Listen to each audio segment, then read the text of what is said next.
Olá meninas, tudo bem? Espero que sim. Espero que tenham tido ótimos dias de descanso, né? Que tenham aproveitado esses dias. Passa rápido, né? Mas retornar também é muito bom. Ter para onde retornar é muito bom, né? Então sejam bem-vindas de volta, que a gente tem aí um segundo semestre de muitos desafios, de muitas descobertas, de muitas aprendizagens, né? Entre nós, com as crianças, porque nós estamos em constante aprendizagem, né? Em constante aprendizado. Vou falar um pouquinho com vocês hoje sobre os registros, os relatórios, as formas de registrar, como acontece na rede, quais os documentos que a gente utiliza, enfim. Para a gente ir se preparando já de uma forma que seja natural do nosso dia a dia, uma prática que a gente assuma diariamente, de construir esses registros, de aprimorar esses registros para quando a gente for fazer os relatórios, a gente não vai ter nenhuma dificuldade, porque na verdade o que compõe os relatórios são os nossos registros individuais. Então, tendo a prática de realizar esses registros diariamente, torna muito mais fácil o restante do processo. É claro que eu sei que devido à rotina é um pouco difícil, né, fazer esses registros todos os dias. Mas é como eu já conversei com vocês algumas vezes. No final do dia eu vou lá e faço um rascunho que a Maria se destacou na atividade, pois falou alguma coisa pertinente em relação ao tema que estava sendo abordado. O João direcionou o movimento de uma outra forma diferente da proposta. Então, enfim, rascunhar mesmo, né, dentro do nosso planejamento. E porque quando a gente for construir os relatórios, a gente vai procurar lá as observações da Maria e vai ser muito mais claro descrever sobre a Maria, vai ser muito mais claro descrever sobre o João, porque não é possível lembrar de tudo, né? Vamos supor aí que a gente vai fazer um relatório e a gente não tem nenhum tipo de registro, vai, de acompanhamento diário. É impossível lembrar agora o que aconteceu em janeiro, por exemplo, né? Então, por isso a importância desses registros. E aí eu trago como apoio para a gente discutir essa questão dos registros, da avaliação, de como acontece, uma normativa da educação infantil, que é um documento base que a gente utiliza na rede para a construção desses documentos, que é a normativa número 1 de 2013 e se chama Avaliação na Educação Infantil Aprimorando os Olhares. É um documento grande, né, extenso, porém muito rico, muito completo. Então, eu vou pontuar algumas questões que o documento aborda, mas vou enviar também o documento. E aí, quem tiver um tempo e quiser se dedicar ao estudo desse documento, eu recomendo, porque é muito mais completo e muito mais complexo, né? Digamos, no sentido de mais conteúdos pra gente refletir sobre essas práticas de registro, de construção de diário de bordo, de construção de relatório, né? Então, o documento começa dizendo diz sobre a avaliação de uma forma que a gente precisa analisar o contexto de forma geral para a construção dos relatórios, né, avaliações, enfim. A gente costuma chamar mais de relatório, mas também pode ser uma avaliação no sentido de não ser classificatória. É uma avaliação em relação à própria criança, aos seus percursos, ao seu desenvolvimento no processo, né? Nunca é comparativa, né? Nunca sentensiva, né? A gente precisa pensar que é um relatório pedagógico, não é um relatório médico ou psicológico em que a gente precisa focar nas dificuldades, né? É mais importante que a gente descreva o que a criança faz, como ela faz, por que ela faz, do que o que ela não faz, porque o que ela não faz não é relevante, né? Então, a gente precisa destacar aquilo que ela faz, né? Tornando essa trajetória positiva. É claro que é importante também para que a família tenha esse acompanhamento, destacar questões negativas, digamos, de comportamento ou de algum tipo de déficit, enfim. Mas é muito mais importante destacar as coisas que foram positivas, os avanços, o desenvolvimento. Então, falando do relatório, primeiramente ele deve conter o percurso do grupo, né? E aí o que seria o percurso do grupo? Num contexto coletivo, de pensar, por exemplo, a gente todos os dias vai com as crianças até o refeitório. E aí, no início, o grupo se dispersava, porque as crianças ainda estavam conhecendo o ambiente da escola e eles avistavam algo mais interessante em outro lugar, então iam para outro lugar. Hoje, as crianças já vão até o refeitório quando a professora solicita. Sem o acompanhamento da professora, eles sabem se dirigir até o refeitório sem se dispersar e desviar os caminhos. Isso é um avanço do grupo, né, em relação aos espaços da escola. Então, é uma coisa a se destacar, a se relatar no relatório, né? Ficou redundante, mas é isso. Depois vem o percurso individual da criança, que daí vai tratar do que a gente colocou como coletivo, né, também. E de como a criança se destacou dentro desse grupo, se locomovendo até o refeitório, por exemplo. As falas e as formas de expressão, né, diferentes, os bebês ainda, alguns não falam, mas eles têm outras formas de se expressar que são muito pertinentes e importantes de se destacar nesse relatório. O parecer da família é muito importante também para que a gente entenda qual é a posição da família, qual é a visão que a família tem em relação ao trabalho que é feito na escola e o que a família observa em casa em relação ao que é trabalhado na escola, né? Quais os avanços, qual o desenvolvimento, o quanto a criança se desenvolveu, no que se desenvolveu, né?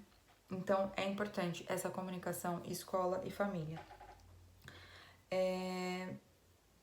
Fala muito da avaliação de uma forma que seja positiva para a autoestima, para a autoimagem da criança. Então, aquilo que a gente já falou, focar naquilo que a criança sabe fazer, naquilo que ela faz, porque o que ela não faz não é relevante. E as questões negativas não devem se sobressair, né? Porque a gente a escola tem que trabalhar em parceria, né, com outros profissionais que estão para diagnosticar. Nós não, né? Nós estamos para falar daquilo que é pedagógico e, com certeza, alertar, né, no que for necessário, as outras questões.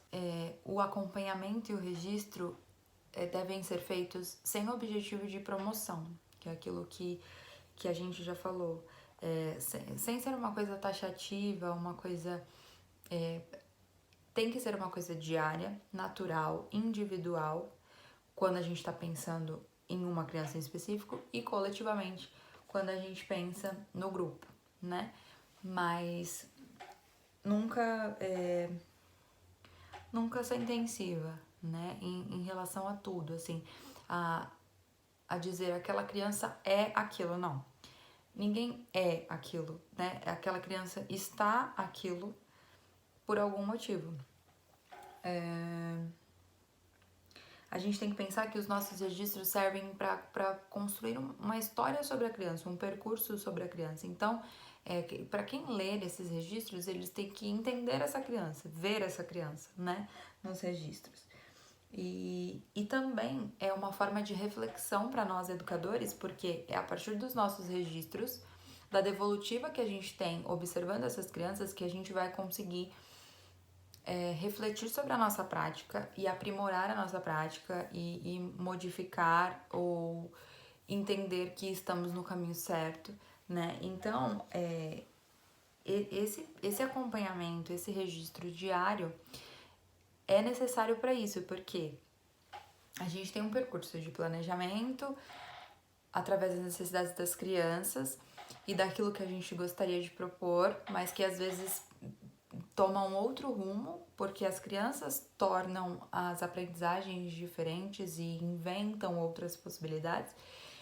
Se eu não tiver um registro para acompanhar esses momentos, mais para frente eu não vou lembrar disso. E talvez seja algo muito pertinente para que eu entenda como a criança foi para uma outra fase de desenvolvimento ou por que ainda não foi. Então é importante os registros também para analisar, né, e refletir sobre a nossa prática. E aí depois o documento vai destacar parte a parte, né, cada tópico que se descreve no relatório.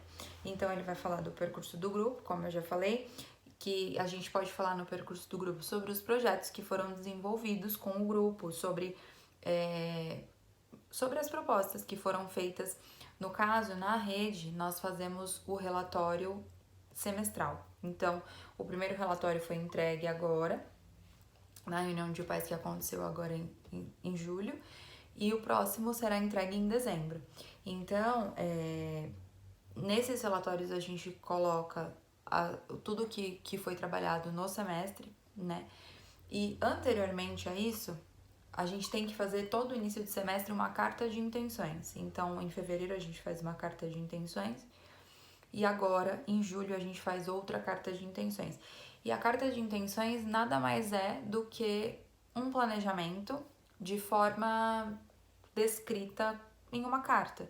Então, vamos supor que a gente pegue o planejamento do semestre, que a gente faz semanalmente, e descreva numa carta quais são as nossas intenções.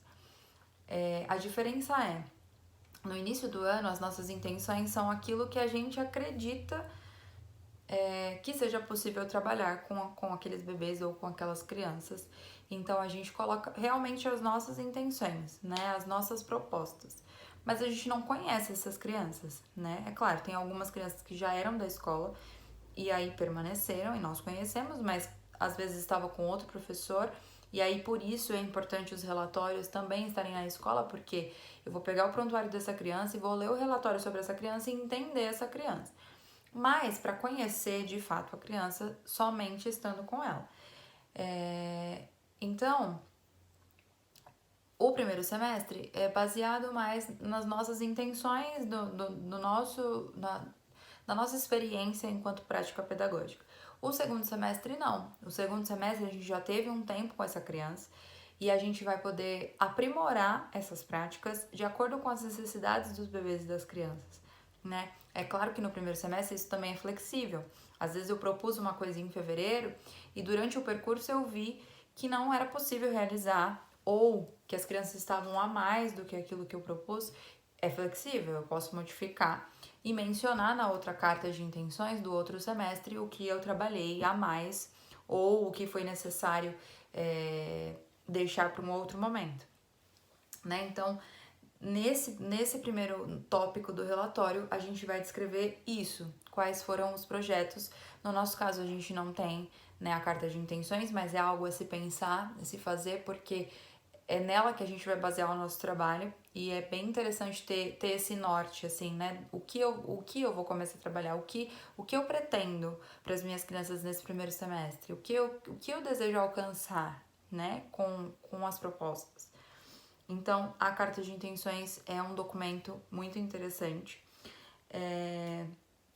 E aí, nesse primeiro tópico do relatório, que fala do percurso do grupo, vamos falar sobre os projetos trabalhados, sobre como surgiu, por que trabalhamos, quais os conhecimentos adquiridos, né, através das propostas, quais as devolutivas que as crianças nos deram, né, mesmo aqueles que ainda não falam, as devolutivas que eles nos deram através das observações. Então, qual foi a participação, qual foi o interesse, qual foi a forma de exploração, quais as descobertas que eles fizeram, né? E aí, a partir dessa devolutiva, né, dessa reflexão sobre a nossa prática nesse relatório, a gente vai pensar se a gente vai continuar a trabalhar, né, essas mesmas propostas, porque tudo que a gente trabalha na educação infantil tem um amplo universo aí de formas de desenvolver. Então, vou continuar trabalhando ou aqui eu posso partir para uma outra etapa, né? Então, também é uma forma de refletir. E cita também sobre... É interessante a gente colocar o número de crianças que tem na turma, quantos meninos, quantas meninas, quantos professores, para a gente conhecer a turma. Mas mais do que isso, é interessante dizer quais foram as práticas adotadas, né? Depois a gente vai falar do percurso individual no segundo tópico, que fala individualmente da criança, como eu já disse, em relação a ele mesmo, nunca de forma comparativa em relação ao outro. Tendo em vista uma criança que explorou, que buscou, que descobriu e que ainda está em busca, né, de novas descobertas.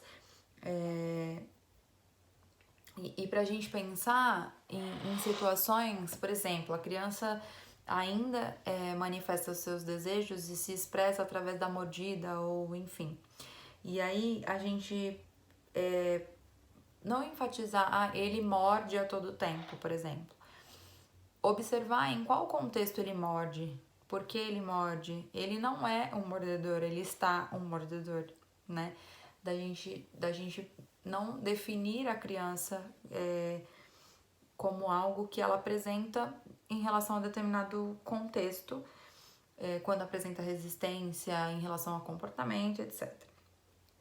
É muito importante aqui destacar quais os interesses da criança, quais os avanços, quais as aprendizagens que adquiriu, tendo o entendimento de todo o processo, levando em consideração todo o caminho, né, dessa criança. As falas e expressões que demonstrem as suas descobertas, as suas opiniões, suas hipóteses, incluindo os diálogos, porque às vezes a gente tem crianças que conversam entre elas, crianças que não conversam muito com os professores, mas conversam entre elas. E é interessante observar esses diálogos e a construção que eles fazem através desses diálogos. E isso é importante ter como registro, né? Qual o posicionamento dessas crianças dentro do ambiente em que estão, dentro da proposta em que o professor colocou. É interessante também a gente se atentar a definir, cada relatório é único de cada criança. Então, que a gente se atente a não utilizar as mesmas frases para todas as crianças. Por exemplo, observamos que o Joaquim atingiu as expectativas estimadas. E aí a gente pode usar essa frase para todo mundo. Observamos que a Joana atingiu as expectativas estimadas. Mas é muito vago, né? Quais expectativas? Do que a gente está falando, né? Partindo do que, né? Então, pensar em coisas que descrevam a criança. Então, observamos que o Joaquim consegue arremessar a bola distância tal. E sobre a Joana, se a Joana não se interessa por bola, eu não vou falar da bola que a Joana arremessou ou não. A Joana prefere pular corda.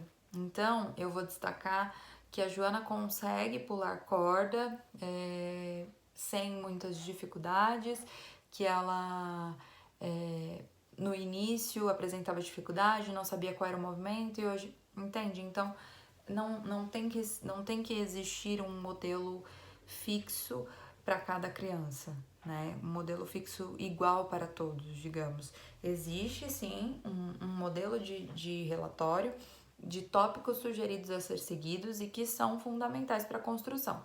Porém, não há necessidade de que todos os relatórios sejam iguais, né? Porque as crianças não são iguais, não realizam práticas iguais, não desenvolvem e exploram da mesma forma, né? O parecer do educador é muito importante dentro desse processo, né? E nesse sentido do que a gente já conversou, de não comparar, não julgar, não sentenciar, né? De enxergar a criança como um sujeito potente, que constrói, que é capaz, né? E a partir daí entender o porquê a gente propôs tais práticas, tais ações e quais foram as evolutivas das crianças, né? E refletir em cima disso para saber por qual caminho percorrer, né? Por onde seguir. É importante também, incluindo ali no parecer da família, né? Que nos dará essa devolutiva em relação ao nosso trabalho na escola e o que eles observam em casa com a criança, a questão da frequência da criança é importante destacar no relatório também, porque às vezes a gente não tem muito o que falar sobre aquela criança, ou a gente não conseguiu que ela se desenvolvesse da forma que a gente esperava nas atividades, pelo perfil que a criança tem, enfim. Mas às vezes é uma criança que não é assídua, e aí isso faz muita diferença no desenvolvimento, né, em relação às outras crianças. É claro que cada criança tem o seu tempo, cada criança vai explorar de uma forma, vai interagir de uma forma, mas dentro da nossa prática a gente observa, né, essas questões. E a questão da frequência é muito importante. Então, se a gente tem uma criança que não é muito assídua e a gente não tem muitas observações sobre ela, é importante destacar a ausência dela faz com que ela não tenha aí parte de todo o processo. E aí, sobre diário de bordo, para finalizar, que é um documento que a gente utiliza, né, na rede, é um documento muito particular, assim, a forma de se escrever, né? Porque realmente é um diário, é um registro para um planejamento que é diário. É um planejamento que se faz diariamente com observações, né? Então, na verdade, em cima do nosso planejamento semanal ou semanário, nós vamos registrar as observações. Então, como a gente faz? Como eu faço, né? Tem professores que fazem diariamente. Eu faço diariamente as observações, porque cada dia acontece uma coisa diferente. Porém, eu gosto de digitar e colocar fotos das crianças das propostas. Então, eu pego as observações que eu anotei rascunhada diariamente e faço um apanhado da semana de quais foram as coisas que se destacaram nas atividades, quais atividades foram mais pertinentes, em que as crianças interagiram mais e que deu mais certo ou que não deu, e como as crianças interagiram nessas atividades. Então tem lá cada criança as observações, e aquelas que não interagiram não tem.